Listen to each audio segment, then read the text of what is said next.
Welcome to Vuk Talks, the show that speaks to education, health, entrepreneurship, and so much more.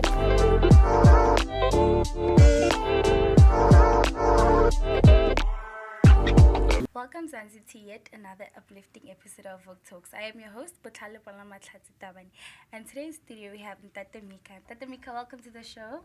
Thank you. How are you feeling today? I'm okay. Okay, thank you. Can you please introduce yourself to our viewers and the role that you play in your department? And the department that you're from, please. Yes, thank you very much. My name is Mika Davana, a manager within the Small Scale Mining Directorate at the DMRE, Department of Mineral Resources and Energy. We are in charge of all the provinces, which are 9 provinces in South Africa. We have got an officer in each and every province, 9 provinces in South Africa. Our role is to try to regularize those people who are mining, not knowing that they are conducting a listed activity. A listed activity, it's an activity that must be done before an environmental authorization can be given by the Department of Fisheries, Forestries and Environment. So most of the people, they don't think that, especially when they are mining minerals such as sand, minerals such as limestone, industrial minerals per se. They don't think that they require licenses to mine those type of minerals. However, in terms of the department, we define anything that is mined for the purposes of winning as conducting a mining activity. Winning, I meant to say, you mine it and then you sell it. So you are winning. So you're making profit. So you are conducting a mining activity. So if you remove sand from the face of the earth, or you remove any other mineral for that matter, you are conducting a mining activity. And hence you need an authorization from the Department of Fisheries, Forestries and Environment. So our main job is to try to assist those people who cannot conduct those environmental impact assessment studies so that they can compile an environmental management plan that will guide them in order to manage the impact of their mining activities so that they don't contaminate the water, they don't contaminate the soil, they don't contaminate the air that we breathe. So our job is to try to assist them financially and non-financially. In terms of finance, I think we assist with respect to acquiring or procuring the mining equipment that they will need in order to kickstart the operation. And we also come into the stages of the permitting process where somebody, because one thing that one needs to understand with mining, you need to satisfy 2 authorities financially. The regulatory authority and the financial authority. The financial authority are the banks, the institutions, which provide finance. So in terms of the regulatory authority, for one to get a mining license, one needs to spend money in order to get the license. So in terms of accessing finance from the financial institution, you need also to spend money, because sometimes you go to the financial institutions, they tell you that we are prepared to give you 5 million rand. However, you'll have to put 5 to 10% of it. So you see, you need money on both sides. So our job as the department is to try to assist historically disadvantaged South Africans in order to obtain the licenses and go further and assist them in acquiring the mining equipment on a limited scale. I need to repeat, limited scale. Then can you please describe the current state of artisanal and small-scale mining in South Africa? Oh, what a question, But a good one. Yeah. Currently, small-scale mining in South Africa is defined in terms of Section 27 of the Mineral and Petroleum Resources Development Act, number 28 of 2002, as amended. For short, is the MPRDA. That's how you define small-scale mining. It doesn't say what is this is a small-scale mining, what you call a definition. It talks about mining permits.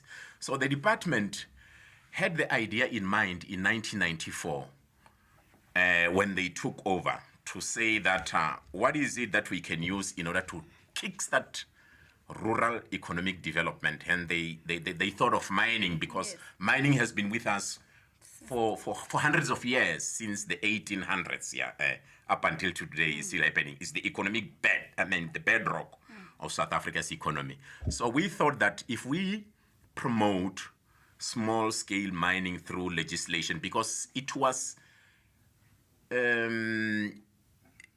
forgotten when they crafted the previous legislation, whether you talk about the Mine and Works Act of 1956 or the Minerals Act of 1991, which we repealed into the MPRDA of 2004. So 2004, we introduced a section which will cater or look for small-scale mining.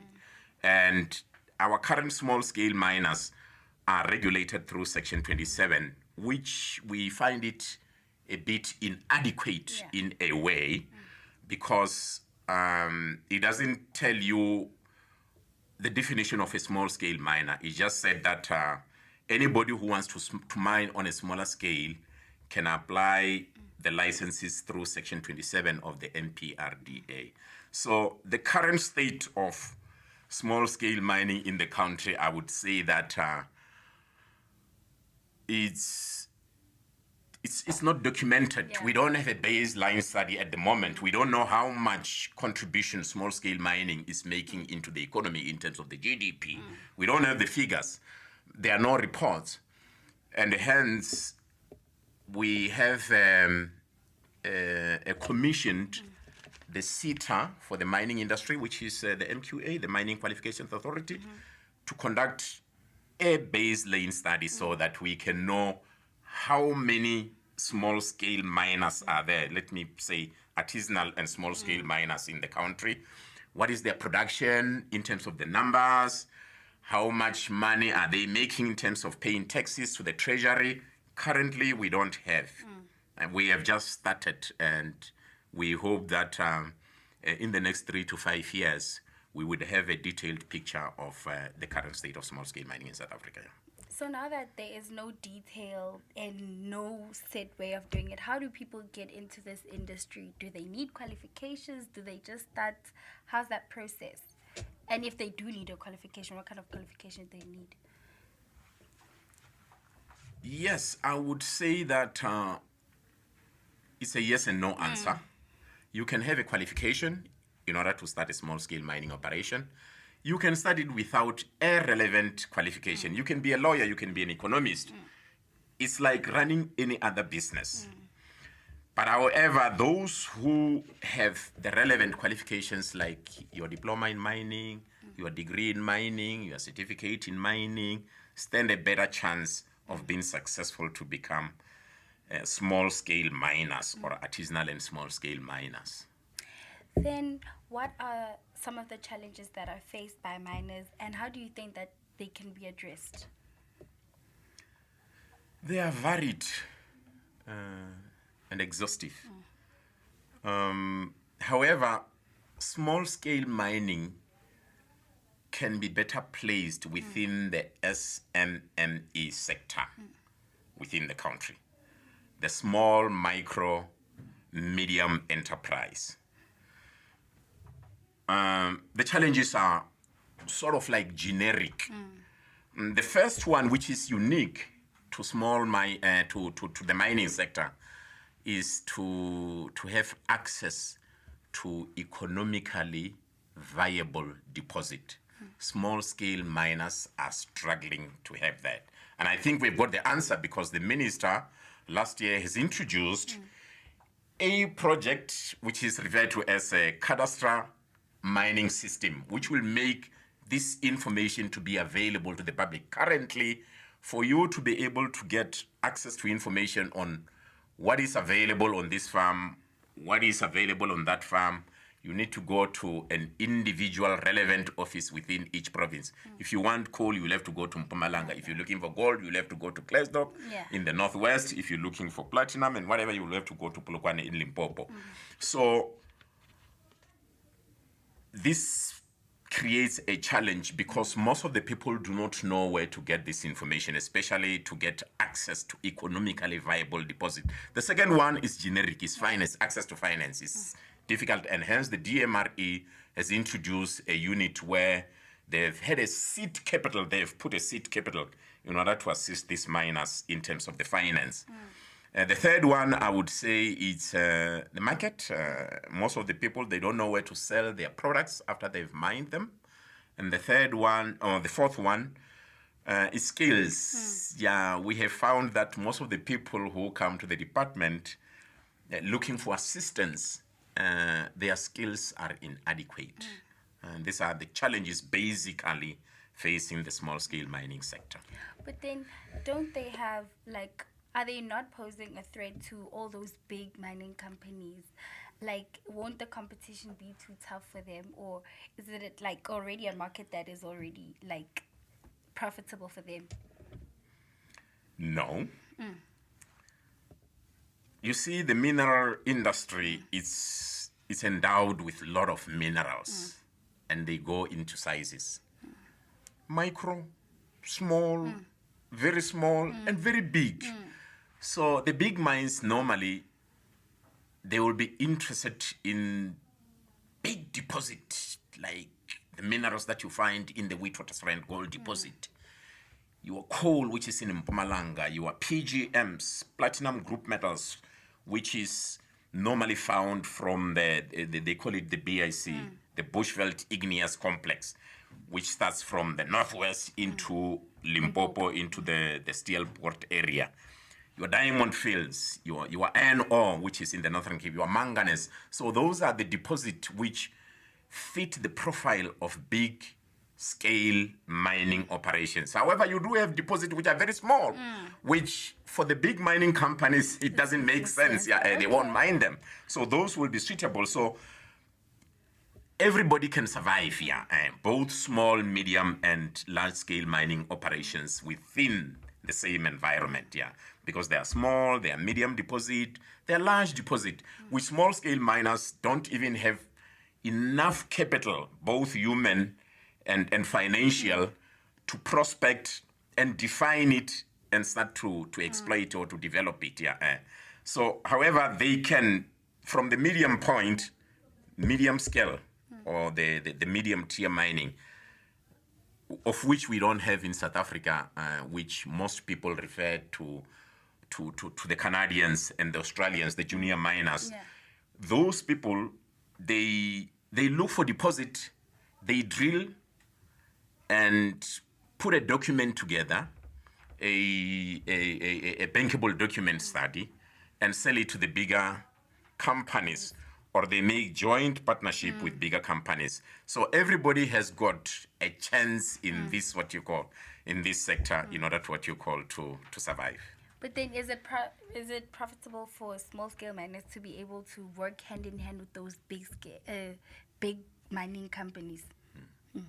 Oh, yes, it is. However, in South Africa, it's not legislated. The department has been working on a new policy for amending the current Section 27 of the MPRDA, Mineral and Petroleum Resources Development Act, because we saw it as inadequate. It doesn't define small-scale mining holistically. It doesn't tell you what an artisanal mine is. It doesn't tell you what a small-scale mining is. And it doesn't talk about the cooperation between large and small-scale mining companies. We have introduced a policy which has been gazetted in 2022 in March, referred to as artisanal and small-scale mining policy. So this policy has got a clause or a provision within it referred to as the tributing agreement. This tributing agreement talks about the cooperation between large and small-scale mining companies.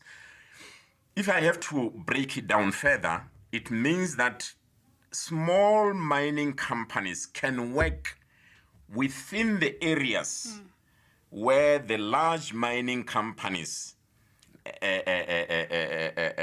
hold the rights. Yeah.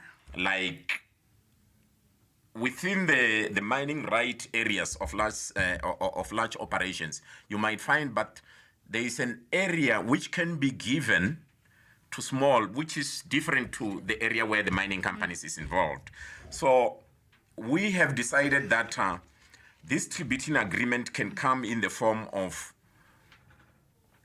two companies coming together, entering into a working agreement, and this agreement will benefit small-scale mining companies in this way. They will be able to mine with the assistance of the large-scale mining companies in terms of managing the environment. And at the same time, once they mine their products, they will be able to sell them into the large mining operations to market it and sell it and benefit at the same time. Okay. Thank you. Then how do you see the role of small-scale mining in evolving in terms of contribution to local economies? Since the department has introduced this unit of small-scale mining, our aim is to try to assist those who have the appetite, those who have the skills. Even if they show the skills, we'll be able to assist them.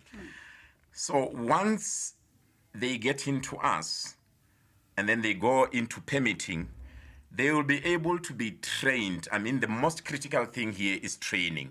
If we train them and give them the skills, they will be able to do proper planning, proper scheduling, proper production, and looking after the environment, including, when I say the environment, I'm referring to the water, to the soil, to the plants and the trees and the air. They will be able to manage those factors in a sound way, which will not compromise a future generation, because what we need to do today is to try to use what we have today in order to preserve the resource for the future generations.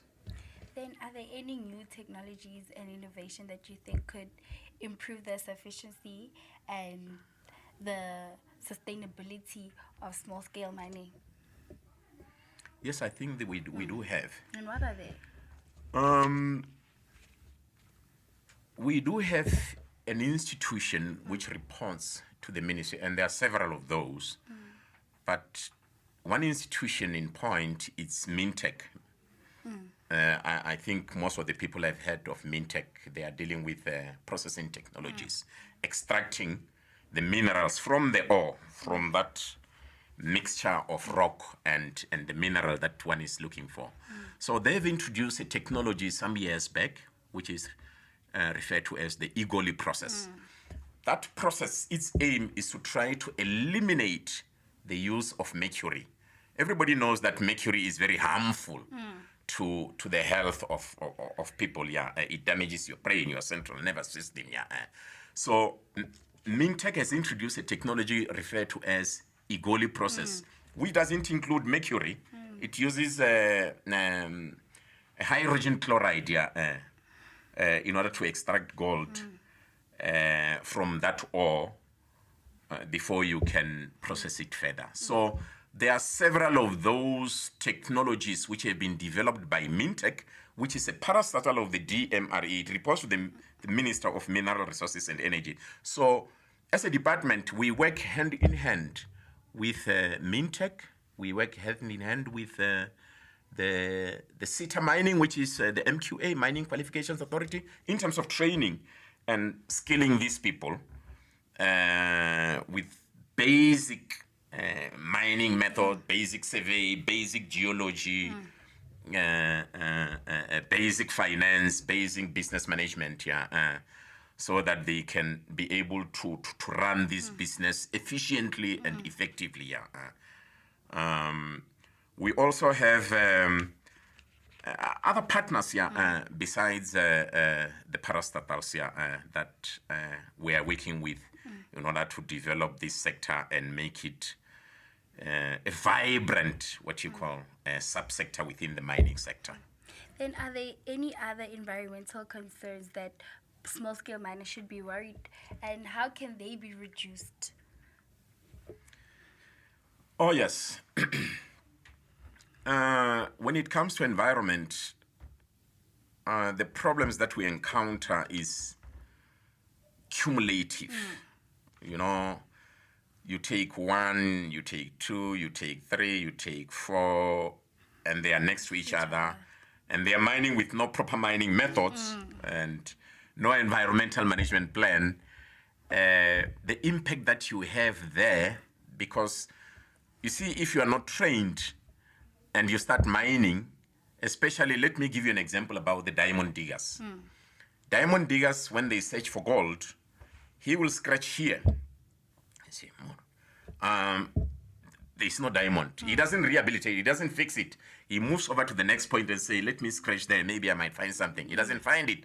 And then he doesn't rehabilitate. And then he goes to another point, And all of them, so cumulatively, you will find that it's an environmental disaster. They will change the course of our flow of water when it rains. Instead of getting into the rivers, the water gets trapped in there and the rivers gets dry. They will damage or degrade the habitat, the what do you call it, the plants, and they will contaminate the water. So if we give them proper training, even though it's basic, it's on a basic level with respect to the water use, the environmental management, and the proper mining method, I think this sector can be developed to become one of the vibrant subsectors within the sector. Then, because the public also needs to be aware of such issues and such operations, are there any workshops or conferences that you guys hold for the public that they can attend, just to be more educated and more aware, even for the artisanal and small-scale miners? Oh, yes. We are currently, as of last year, November, we sat down as a directorate or a component of small-scale mining within the department and decided that we need 2 workshops. It's something that has been ongoing. It's something that we're not starting now. But however, we had plans. We have already held so many workshops across the country.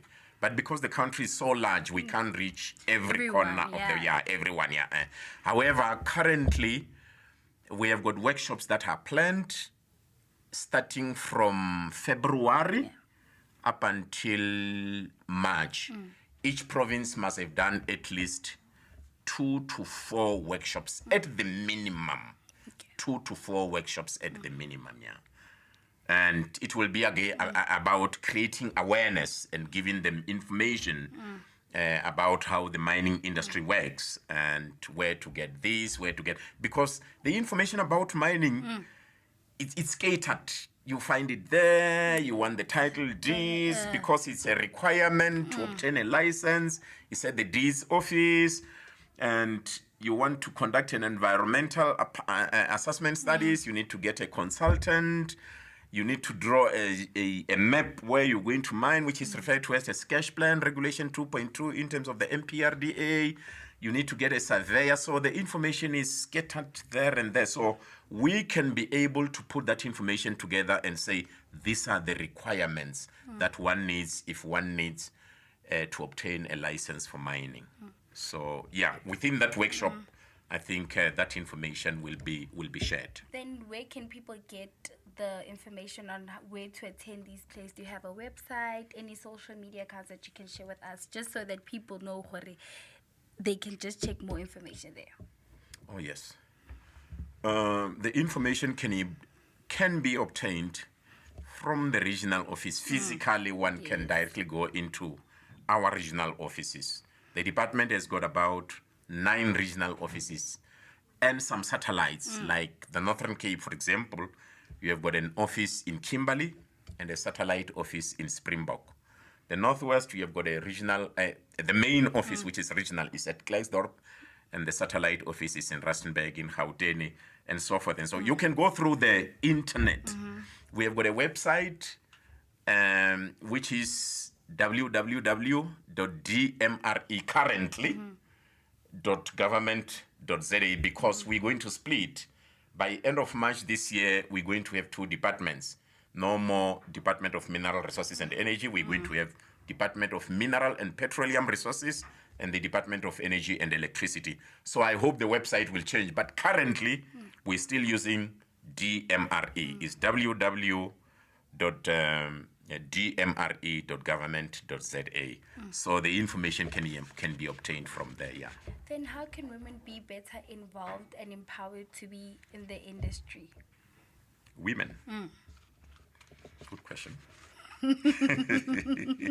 We have assisted the women some years back in 1997, 1998, 1999 maybe, to establish a body which is referred to as SAWIMA for short, South African Women in Mining Association, SAWIMA. So it looks after the interests of the women. They've got a national office, they've got regional offices, and secondly, if I have to move away from SAWIMA, we have another program that is being run by the Chief Director of Programs and Project, which the Small Scale Mining Directorate reports into. It's a branch within the department. So she is running a program referred to as Women Diggers Program. It was started some years back by the late Baveli Lehlongwa, who was the Deputy Minister of Mineral Resources. She created this program where women are identified, or they come to the department and say, we need some assistance.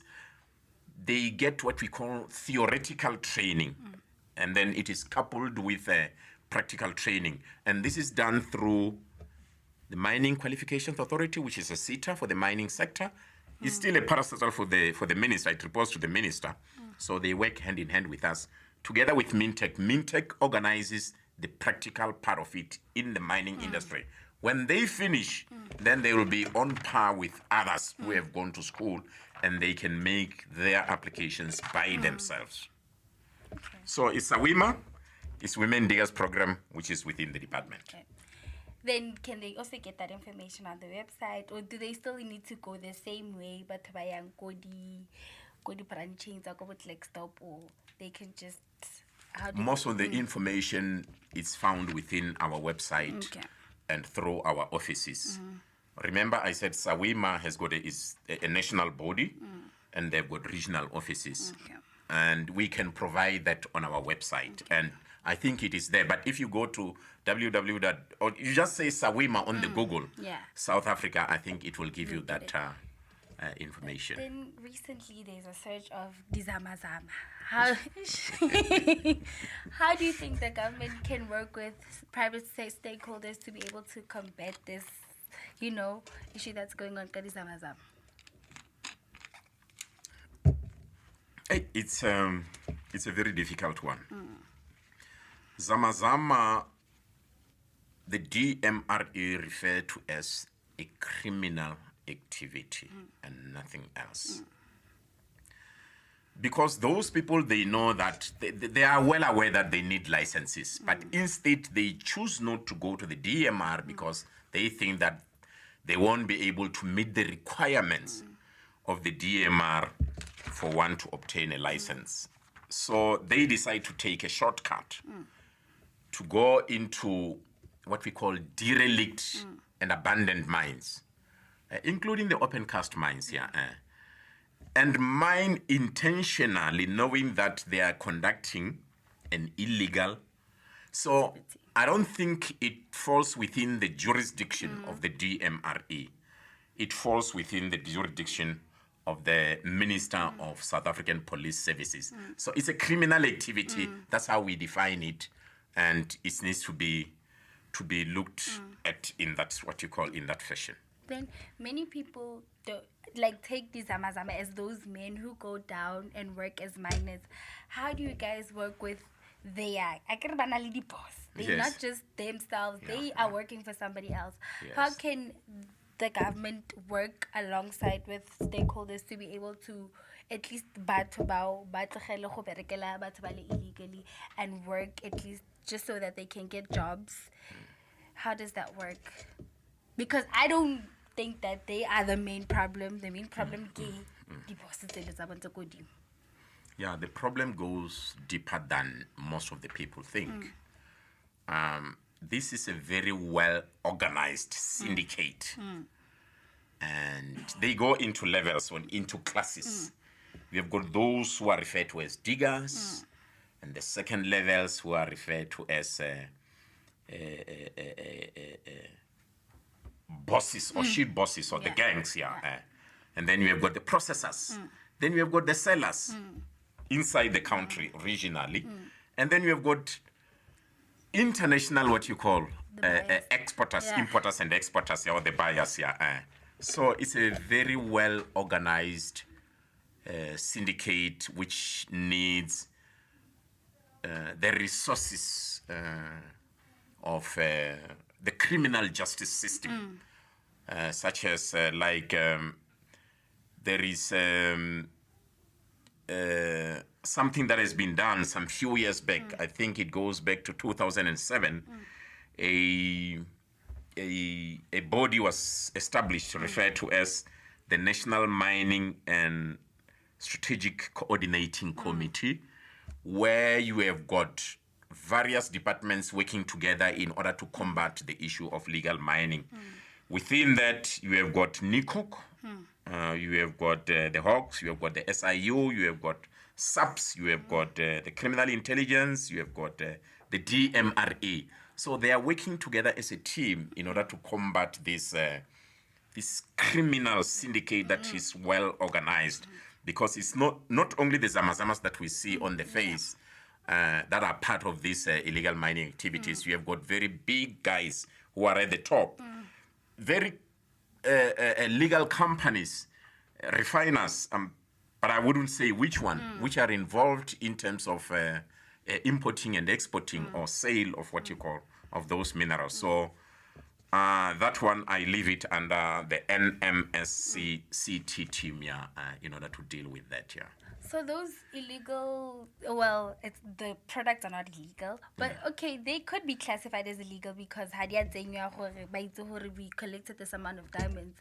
Do they only go internationally, or can they also be sold within the country? Oh, yes. Mostly they are sold on the black market. There are some guys who usually, when that gold is mined underground and taken to the surface, they already know who is the buyer, who is, but the department doesn't know it because it's a criminal activity. Those guys are hidden, but the police, I think, through their criminal, what you call, intelligence, what you call, sectors can be able to work that out. Then how far ahead do you think the Hawks are closer to be catching these people, or is it still a long way to go? Like, is it really such a long process, or are you guys close? Do you think the Hawks are close enough to catching these people? I think they're working day and night. South African men and women who are within the security cluster system. Hence, the president in December 2023 introduced a project called Operation Valamgodi. When he introduced it, it was supposed to be run up until April 2024. But because of the magnitude of the work that was supposed to be done, he decided that no, I'm going to continue extend it forever. So there is quite a lot of work, but I think quite a lot of ground has been covered up to so far. And the intelligence services, they do have some people that they know that this is doing that, this is doing what. It's a matter of time before they get caught. But it's going to take quite a long of time. A lot of time in order to what you call to eliminate the illegal mining activities. Maybe coupled with that, the department is also doing its part in order to combat illegal mining with respect to rehabilitating what we called the derelict and ownerless mines, the mines which were left out by the previous mining companies before the new act, the MPRDA, Mineral and Petroleum Resources Development, came into effect. They operated through the Mines and Works Act and through the Minerals Act of 1991, where the environment was not a big issue. There was no enforcement. And now the department cannot trace those people. So they've run away, they've hidden because it's cost quite a lot of money in order to rehabilitate. So they've run away. And now it has become the burden of the state because the minerals belong to the state. The DMRE is the administrator of the mineral resources on behalf of the South African people. So it has become the burden of the state to fix those mines, to rehabilitate them. And we are busy rehabilitating them bit by bit. However, the budget is a bit small, the resources are stretched, yeah. Then what are the lessons you've learned in your experience in this sector? Sure.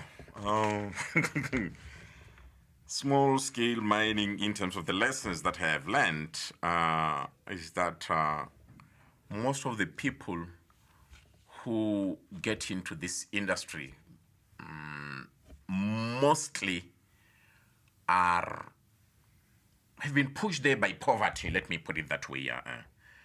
And they've got no other alternatives for sustaining their livelihoods. And they see the resource next to their backyards. You see clay behind behind your house. You mine it, you make bricks, and then you survive.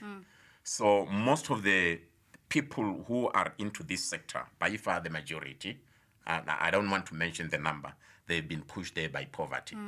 But one of the things that we have learned up to so far is that they lack skills. The skills are inadequate. And it's up to the department to try to provide the skills through the Mining Qualifications Authority and the MinTech. And maybe the last thing is that perceptions. Perception. Most of the people, or some people, think that they're entitled to be given assistance by the department. Some entitlement mentality that, we're entitled, we are the citizens, the department is supposed to assist us. So there is that issue of perceptions, even though people have got inadequate skills. Maybe the last one that I will urge people to do before they can venture into this sector, which is very lucrative, you can make a living out of it, research and conduct the research before, get the basic fundamentals, Okay. Thank you. Thank you so much for joining me on the show. You educated me a lot. Maybe Linnankana small scale farmer. And thank you so much. And please continue doing the work that you're doing. Thank you. It's my pleasure.